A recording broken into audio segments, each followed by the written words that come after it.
I'm 108 years old, and this morning I made my own breakfast, washed my own dishes, and walked to my own mailbox by myself. No nurse, no children, no nursing home. Now, I want you to really hear that, because 28 years ago, when I was 80, I couldn't do a single one of those things. At 80, I was the frail one. I'd fallen 2 times in 1 year. They put me in a nursing home, and I'll tell you what that's really like, because nobody does. It's strangers bathing you. It's a stranger deciding when your lights go out at night. It's sitting by a window, watching a life that used to be yours. The doctors there talked about me like I wasn't in the room, like I was already gone. And here's the part that still makes me angry. I got that weak by doing everything I thought was right. I ate light. I kept my plate small. I stayed away from rich food. Everybody told me that's how you stay healthy when you get old. Eat less, weigh less, don't overdo it. But they had it backwards, and it nearly killed me. So what I'm about to tell you is the thing nobody told me, the thing I had to find out the hard way, flat on a nursing home floor at 80 years old. It's about what was actually happening inside my body.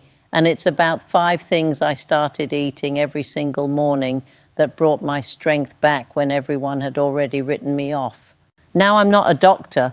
I'm just an old woman who refused to disappear. So you go talk to your own doctor before you change anything, especially if you take medicine. But stay with me, because if you're tired, if your hands are shaky, if you've started holding the railing on the stairs, this is for you. Let me tell you what was really going on. There's a name for what was happening to me. The doctors call it sarcopenia. Don't let that word scare you. It just means your muscles are shrinking and getting weaker as you age. Here's what most folks don't realize. After about 50, your body starts losing muscle a little every year, whether you can see it or not. It's quiet. You don't feel it like you feel a sore knee. You just notice the jar's harder to open. The stairs feel longer. You sit down a little heavier than you used to. And that's where it becomes dangerous, because weak muscles are why old people fall. Weak legs, weak hips. That's what puts you on the floor and then in the hospital. And then for a lot of folks, that's the beginning of the end. And once you fall and break something, it's like a row of dominoes. You go to the hospital. You lie in bed, and lying in that bed, you lose even more muscle fast. So you come out weaker than you went in. Weaker, so you fall again. That's the trap. And it's the road most people never come back from. But here's the part nobody told me, the part that changed my life. Muscle is not a one-way street. You don't just lose it and that's that. Your body can build it back at 80, at 90, even at 100. I'm living proof of it. But your muscles can't build anything out of nothing. They need fuel. And the fuel they need most is protein. Now here's my mistake. The one I'd been making for years without knowing it. I was barely eating. A cup of tea and a piece of toast in the morning. Maybe a little soup at lunch. I thought I was being good. I thought a thin old lady was a healthy old lady. But I was starving my own muscles. Every single morning, my body woke up needing protein to rebuild what I'd worn down the day before. And I was handing it tea and toast. Nothing to build with. So my body did the only thing it could. It started taking apart my own muscle just to keep me going. I was eating myself alive, one quiet morning at a time, and I didn't even know it. Now there was one single day that turned me all the way around. I'd slid off the edge of my bed and onto the floor of that home, and I could not get myself up, not 1 inch. I just lay there on the cold tile until a young aide came in. Sweet girl.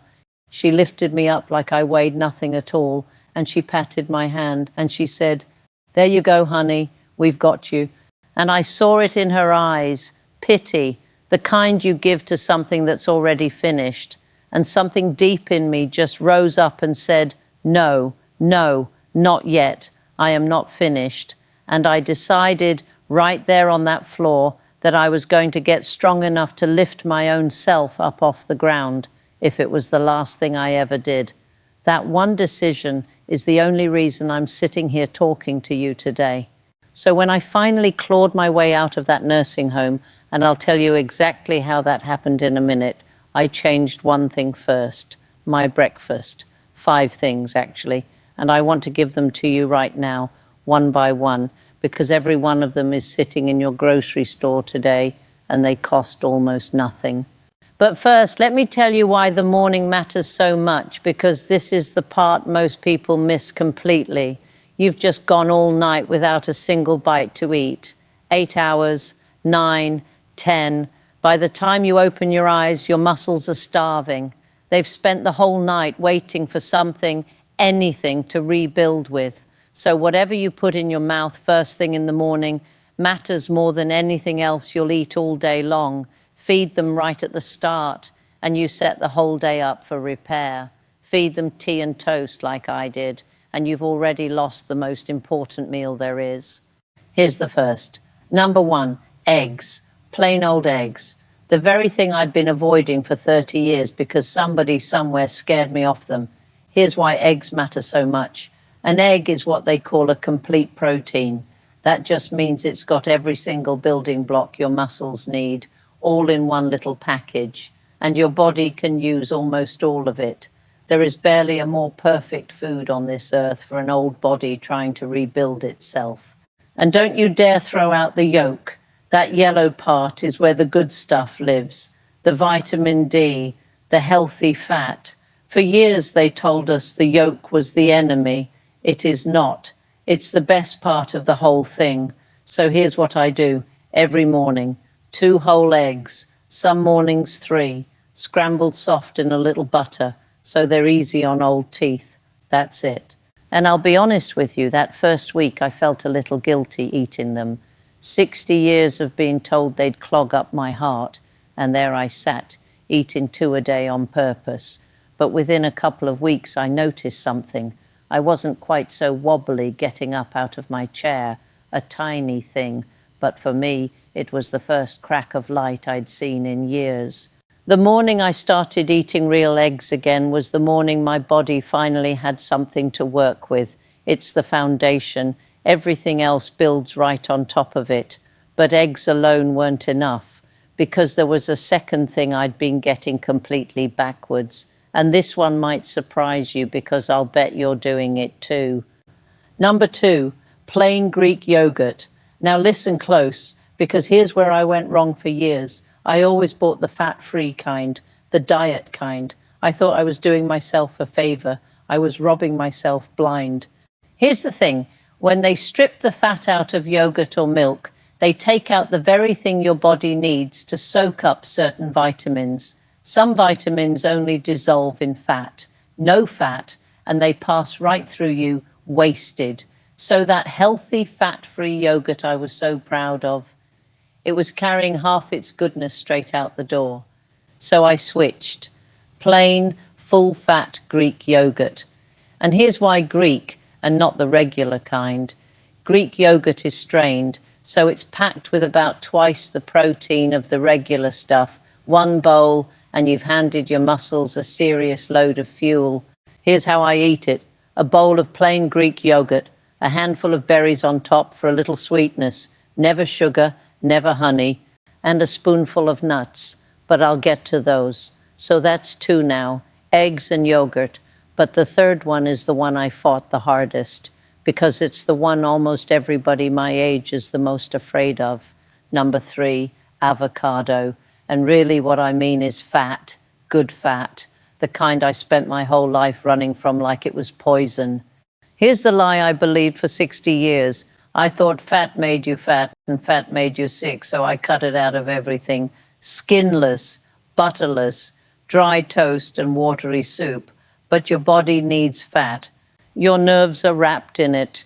And like I just told you, you can't even absorb some of your vitamins without it. I was starving in more ways than one. Avocado is one of the easiest ways to get that good fat back. It's soft, so it's gentle on old teeth and easy to swallow. It's full of potassium, even more than a banana. And potassium is what keeps your muscles from cramping and helps them work the way they should. And it's loaded with the kind of fat that actually helps your heart instead of hurting it. So now I mash half an avocado and spread it right on top of my eggs, soft on soft, and my body finally gets the fat it had been begging me for years. That's 3, and I can feel some of you thinking it. But Deborah, where's the real protein? Where's the meat? Don't you worry, it's next, and there's a reason I'm telling you about it the way I'm about to. Number 4, lean meat, chicken, turkey, fish. This is the heavy hitter, the most protein you can put on a single plate. Now, here's something most folks have no idea about.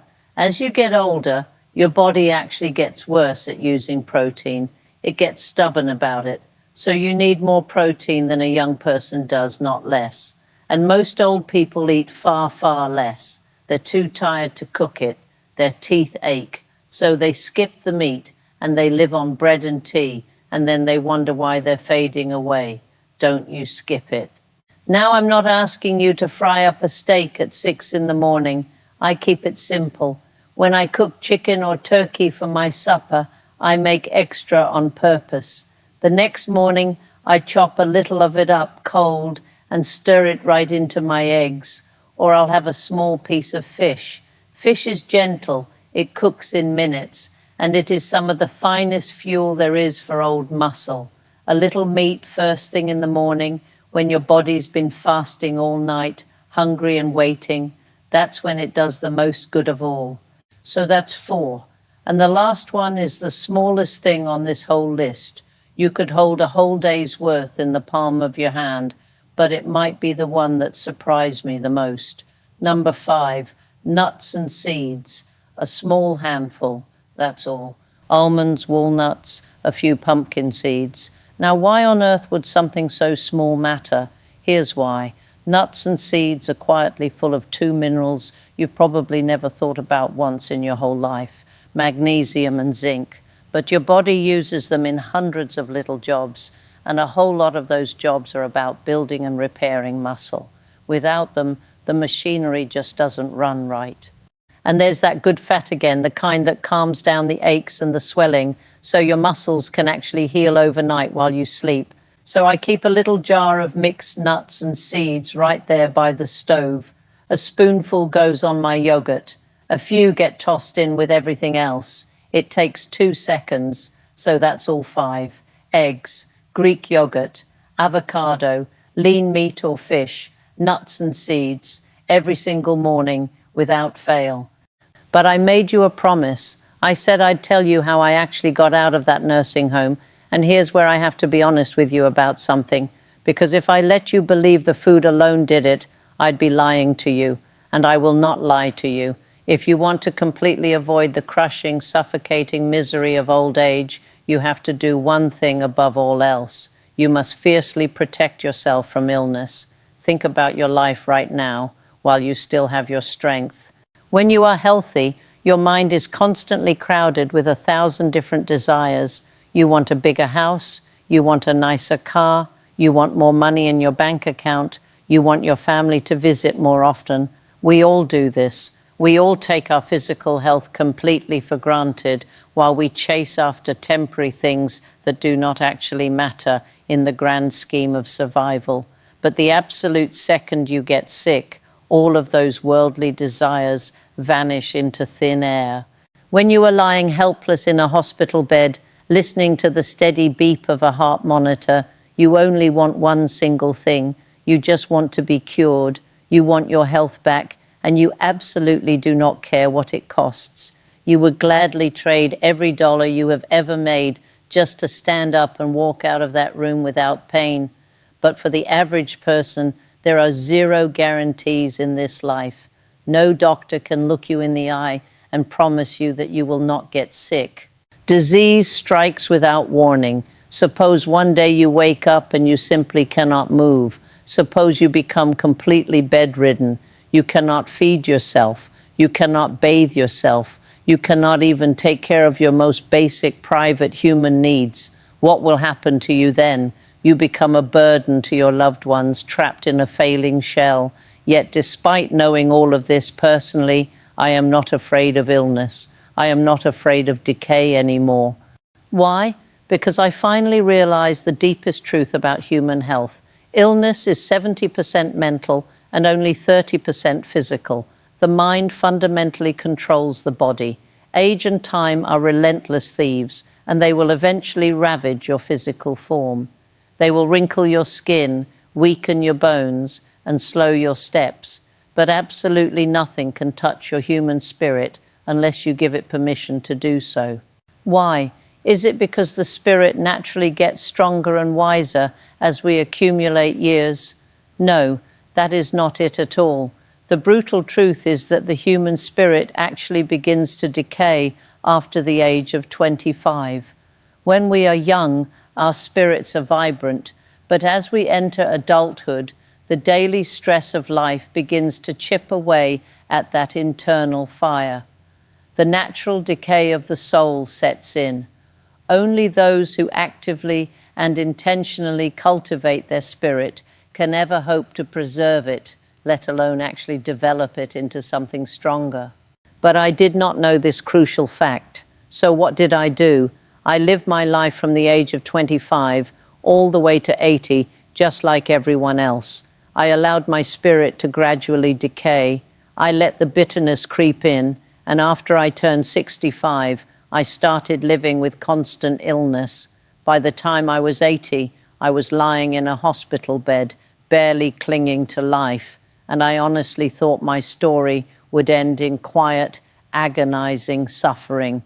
However, a miracle happened. I had a visitor.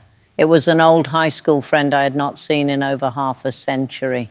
People always say that when you get old, you spend your time reminiscing about the past, and meeting old friends from your youth always moves you. I was deeply moved, but more than that, I was utterly surprised, because my friend was also exactly 80 years old, yet her physical condition and her appearance were only like that of a 50-year-old. She was completely, entirely free of any illness.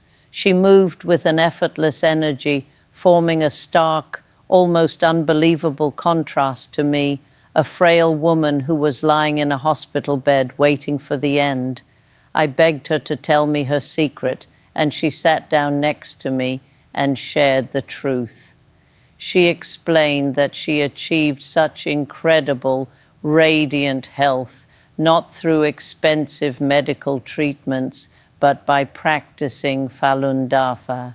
She told me she spent her days reading the core text, Juan Falun, and strictly adhering to 3 profound principles: truthfulness, compassion, and forbearance, also known as patience.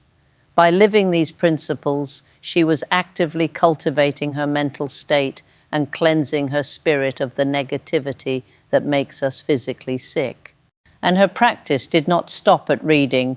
She always sought practical ways to help other people, even in the smallest things, such as volunteering her time for babysitting or offering gentle, wise advice to struggling parents in her community. She poured her energy outward into the world.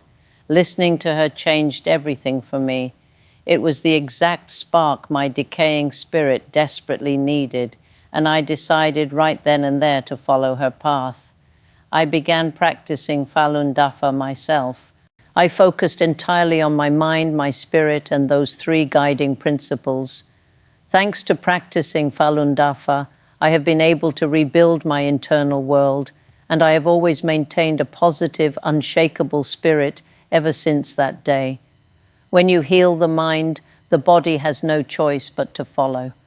The severe illnesses that used to dominate my life no longer appear as frequently as they did before. The chronic pain faded, the weakness vanished, and my failing shell was revitalized. I am no longer a victim of my age or a prisoner of a hospital bed. I have reclaimed my spirit, and because of that, I know with absolute certainty that I will continue to live a healthy, vibrant, and profoundly useful life until the very end. Love and compassion are necessities, not luxuries. Without them, humanity cannot survive. Dalai Lama, compassion is not a relationship between the healer and the wounded. It is a relationship between equals. Pema Chodron, A kind gesture can reach a wound that only compassion can heal. Steve Maraboli, compassion is an action word with no boundaries. Prince, if you want others to be happy, practice compassion. If you want to be happy, practice compassion. Dalai Lama, compassion is the basis of morality. Arthur Schopenhauer.